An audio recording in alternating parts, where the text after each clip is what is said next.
Deus.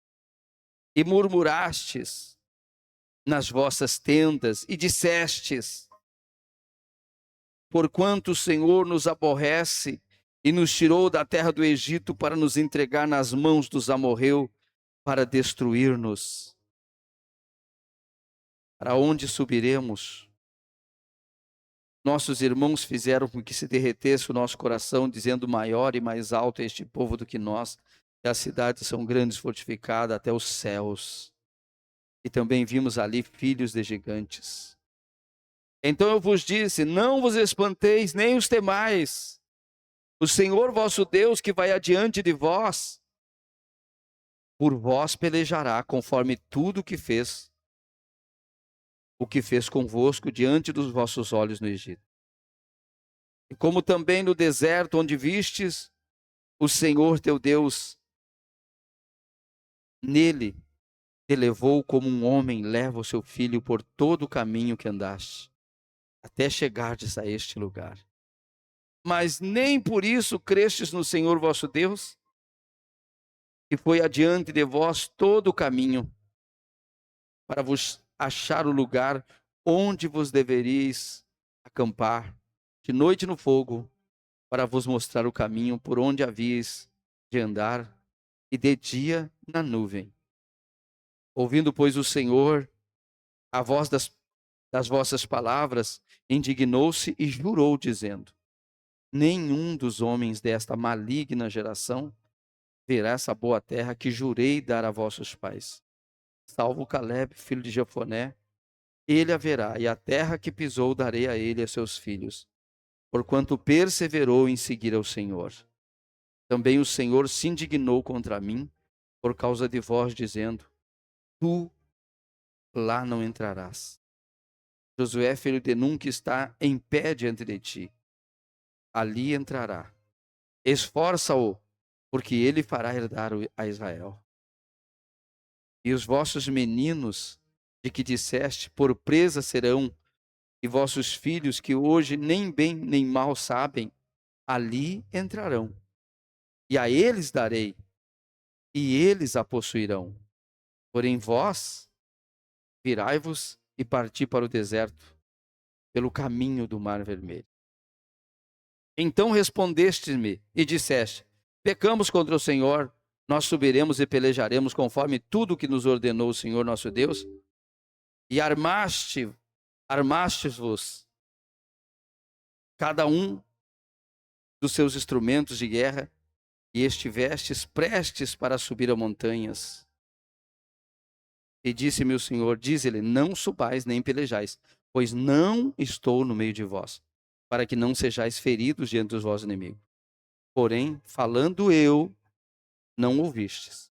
Antes fostes rebelde ao mandado do Senhor, e vos ensoberbecestes e subistes a montanha. E os amorreus que habitavam naquela montanha vos saíram ao encontro, perseguiram-vos, como fazem as abelhas, e vos derrotaram desde Seir até a Ormá, tornando-vos, pois, vós, e chorando perante o Senhor não ouviu a vossa voz, nem vos escutou. Amém? Até aí. Senhor Jesus, graças te damos pelo privilégio de poder estar aqui para ouvir a tua palavra e aprender com a nuvem de testemunho das Escrituras. Agora, Pai, fala conosco nesta noite, em nome de Jesus. Amém. Pode sentar, irmãos, dando glória a Deus.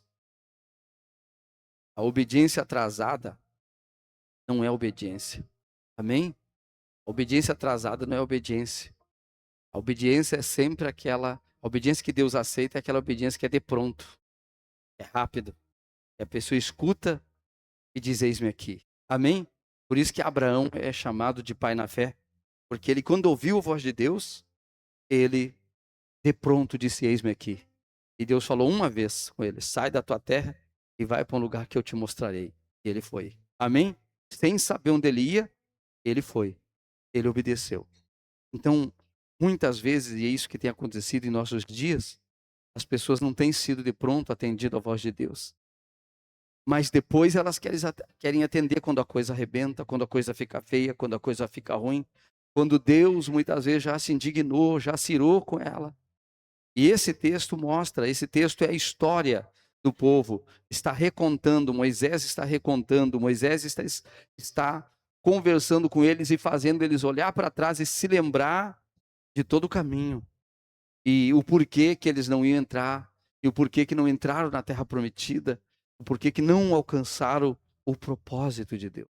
Irmãos, não são muita gente que alcança o propósito de Deus, irmão. A promessa é para todo mundo. Mas quem são as pessoas que alcançam o propósito de Deus?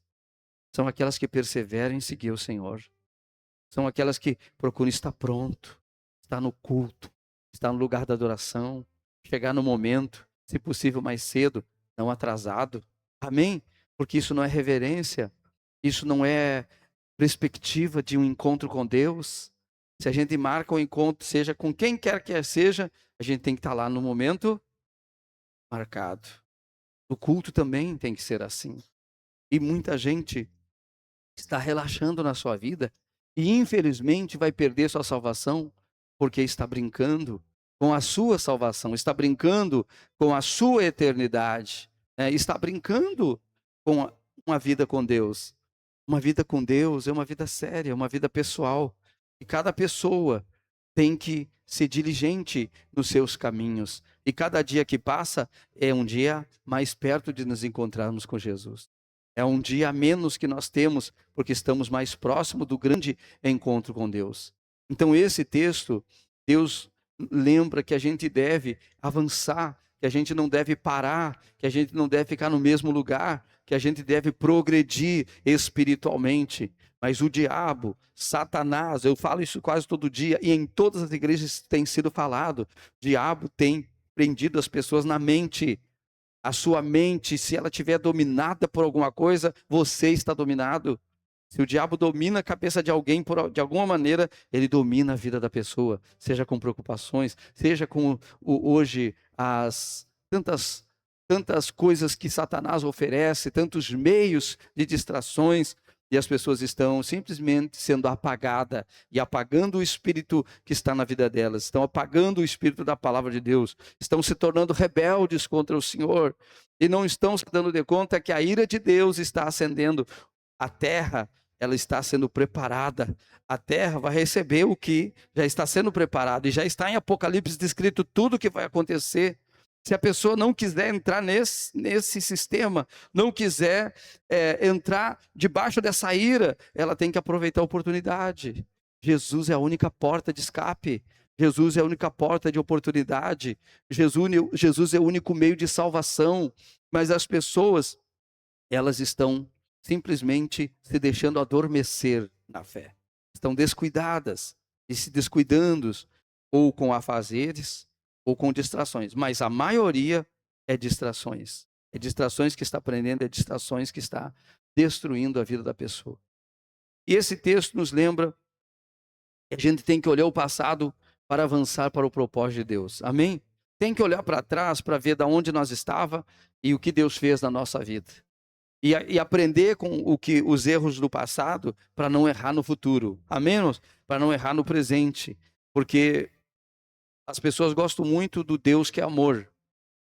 E Deus é amor, mas sabe qual é a base do trono de Deus? Justiça e juízo. Justiça e juízo. Deus não deixa passar nada. Nada passa desapercebido. Ele perdoa, mas existe consequência. Amém? Então, qual foi a consequência desse povo, desta geração de 40 anos no deserto? Essa geração não entrou. Não entrou na terra prometida. Irmãos, qual é a terra prometida para mim? Qual é a terra prometida para você?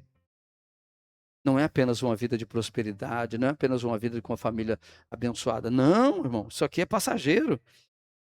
Isso são as outras coisas. A nossa terra prometida é o céu, é a eternidade. Mas quem é que vai entrar lá, irmãos, do jeito que o pessoal está indo? Quem é que vai chegar lá do jeito que as pessoas estão andando? Quem é que vai chegar?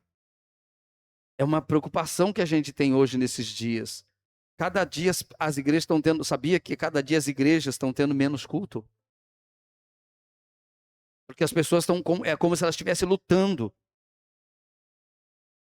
lutando para ficar em casa, lutando para ter mais tempo fora e o mínimo possível na presença de Deus. Irmãos, deveria ser o contrário. Quanto mais se aproxima do fim, mais nós deveríamos estar buscando a presença de Deus,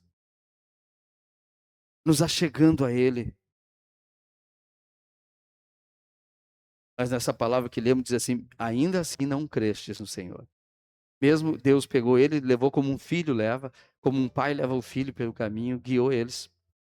E mesmo assim não cresces no Senhor. Ele disse assim: o Senhor guiava vocês desde dia numa nuvem, e à noite guiava vocês com uma coluna de fogo.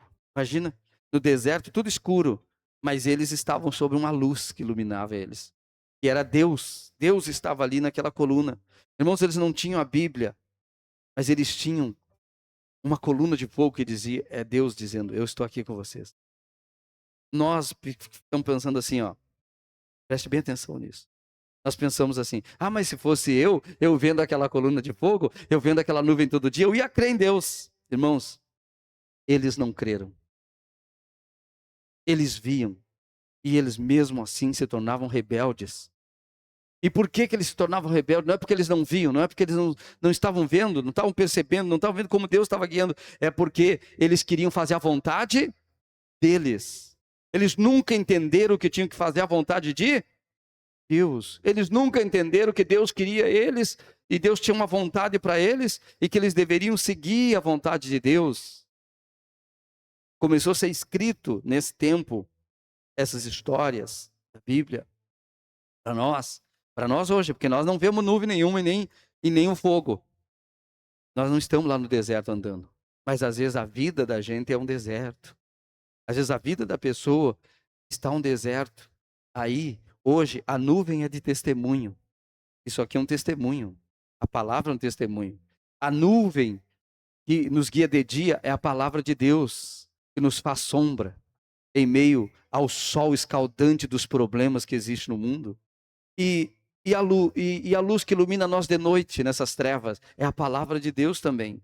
Então Deus hoje não está presente numa nuvem nem num fogo, mas está presente na palavra. Daí a importância de a gente não precisa enxergar fogo, a gente não precisa enxergar uma nuvem, porque a gente tem uma nuvem de testemunho na palavra de Deus e sabe que ela é uma lâmpada, que ela é uma luz para o nosso caminho. Então, a gente tem que crer do mesmo jeito, embora seja, nós temos a nuvem aqui na palavra, nós temos a luz aqui na palavra, eles tinham literalmente uma nuvem. Mesmo assim, eles não creram. E tem gente que tem a palavra, mesmo assim, não acredita. Mesmo lendo, mesmo vendo, não acredita. E Deus não pode salvar. E outra coisa, dizer que crê, mas não age, não é fé. Fé sem obra é fé morta. Fé sem atitude é fé morta. Uma fé que funciona é uma fé que se levanta, é uma fé que luta, é uma fé que não deixa o sono dominar, não deixa o mal desse mundo dominar, não deixa as distrações do mundo dominar, não deixa nada tirar ela da presença de Deus. Porque nós passamos por momentos difíceis, todo mundo passa, de dores, de lutas, né? De tantas coisas que acontecem, que se chamasse um por um aqui e dissesse: conta a tua vida. Uma noite ia ser pouco para cada um contar as coisas que lhe acontecem, que têm lhe acontecido, né? E a pessoa, muitos têm perseverado. Muitos têm aproveitado cada luta dessa para se chegar mais a Deus ainda. Mas outros vão apagando, apagando, apagando. E essa não é a intenção de Deus.